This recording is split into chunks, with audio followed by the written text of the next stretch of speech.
le continent qui n'est plus un figurant. Il y en a encore pour parler de « exploit » quand une sélection africaine passe un tour.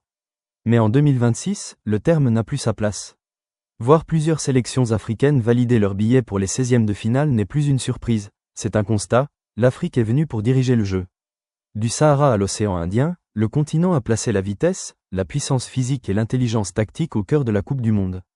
Et pour la première fois, ce ne sont pas une, mais plusieurs voix qui résonnent en même temps. Plus que du talent, c'est un projet. Qu'est-ce qui explique ce bond ? Ce n'est pas seulement le talent individuel, qui a toujours existé. C'est la structure. Des académies plus solides, plus de joueurs dans les grands championnats européens, des sélectionneurs qui refusent le rôle d'outsider et des fédérations qui ont compris qu'investir dans la formation rapporte. Le résultat est sur le terrain, des défenses organisées, des transitions létales et un banc avec des solutions. Les sélections africaines ne jouent plus qu'avec le cœur. Elles jouent avec un plan.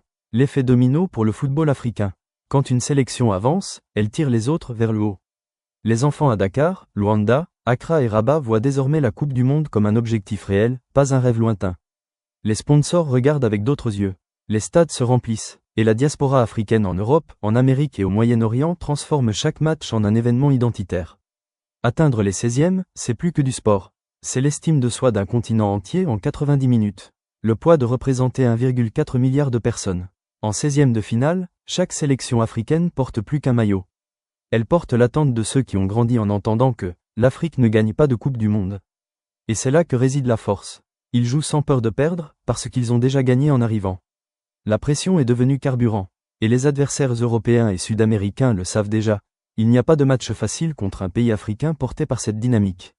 Et maintenant, si les 16e étaient le plafond, c'est désormais le plancher. Cette génération a prouvé que l'Afrique peut viser les quarts, les demi et, pourquoi pas, la finale. La Coupe du Monde n'est plus une question de « participer », mais de « bouleverser l'ordre établi ».